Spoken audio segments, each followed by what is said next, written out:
Step 19. On sleep, prayer, and psalmody in church.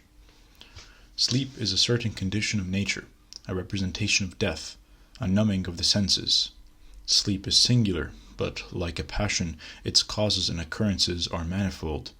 That is to say, it starts from nature, from food, from demons, or sometimes from extended and strict fasting, by which the flesh becomes weak and finally yearns for the comfort of sleep.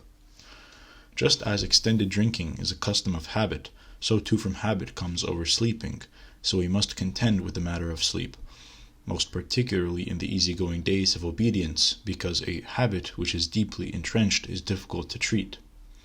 Let us look, and we will find the spiritual trumpet, which acts as an outward sign of the collecting of the brothers, but is also a sign for the gathering of our enemies.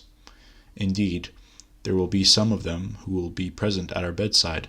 When we arise, they encourage us to lie back down again.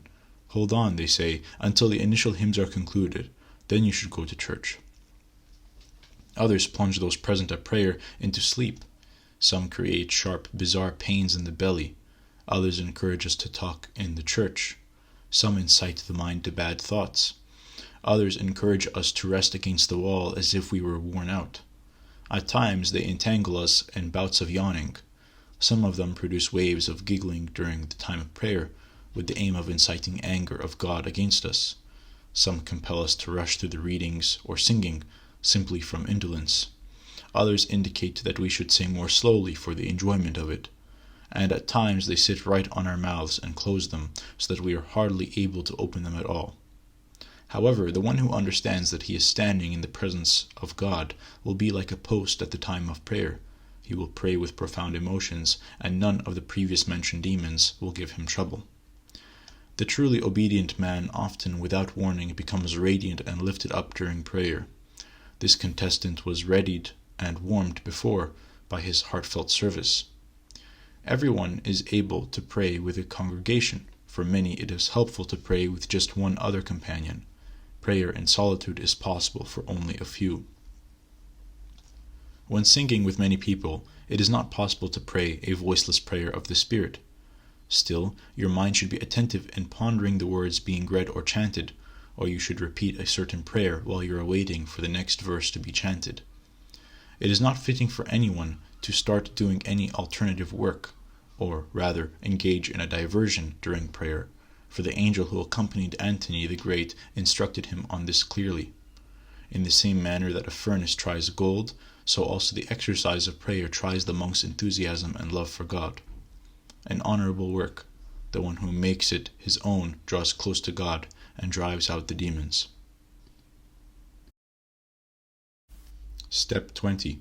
On bodily vigil, and how to use it to achieve spiritual vigil, and how to exercise it. Some are present before earthly kings without arms or armor. Others hold the staff of the office, and others have shields, and others swords. The first way is much better than the last, for they are often personally familiar with the king and part of the royal entourage. This is also the case with earthly kings. Now let us examine how we should stand before God our King, when we are present during the day, in the evening, or during the day or night. For some people during the evening all-night vigil raise their hands in prayer as if they were bodiless and naked of all concern. Others stand during that time singing hymns. Others are more given to reading, and some from feebleness bravely withstand sleep by laboring with their hands. Others attempt to feel the terror of death, hoping by so doing to feel remorse. Of all of these, the first and last in all-night vigil for the love of God. The second do what is suitable for a monk. The third go to the most basic way, and still God receives and honors the offerings of each one in accord with their aim and ability. A watchful eye creates a pure mind, but frequent sleep ties up the soul. A watchful monk is an enemy to sexual immorality, but a sleepy one fornicates with it. A vigil extinguishes lust, saves from ghostly dreams. A vigil is a tearing eye, a warm heart, a watch over thoughts, a disinterest in food, a calming of passions, a controlling of spirits, a restraining of the tongue, an expulsion of fantasies. A monk who deprives himself of sleep is a fisher of the mind, and in the quiet of the night he can easily see and entrap them. The monk who loves God says, "Excellent, excellent," when the bell finally rings for prayer. The indolent one says, "What a pain." The setting of the table brings forth the gluttons, but the labor of prayer brings forth the lovers of God.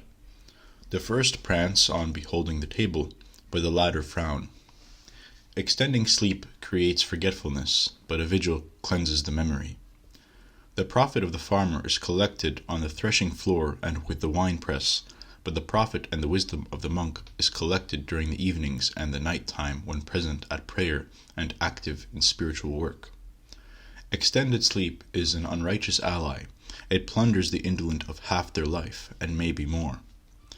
The monk who lacks experience is fully alert in pleasant conversation, but when the time of prayer has come, his eyes become heavy. The indolent monk is well known and skilled at conversation, but when reading is about to start, he can barely keep his eyes open. At the sound of the trumpet the dead will rise, and when idle conversation is present, those who are asleep become alert. The oppressor, sleep, is a wily companion. When we are satiated with food, many times it departs from us, but at times of hunger and thirst it assaults us viciously. It asserts that we should perform work with our hands during the time of prayer, for it is unable by other means to disrupt the prayers of the attentive. Initially it comes to struggle with novices so as to make them careless right from the beginning, or to pave the way for the demon of sexual immorality. Until we are free from this, we should not ask to be excused from the communal service, for many times embarrassment keeps us away from dozing. The dog is the foe of the rabbits, and the demon of pride is the foe of sleep. When the day has finished, the salesman takes a seat and reckons his profits, and the ascetic does the same when the singing of psalms is finished. When prayer is complete, wait attentively, and you will observe that hordes of demons, as if assaulted by us, attempt to overrun us at the end of the prayer with silly fantasies. Sit and attend. You will regard those who are in the practice of seizing the first fruits of the soul. It is possible that regular contemplation on the verses of the Psalms extends into the time of sleep.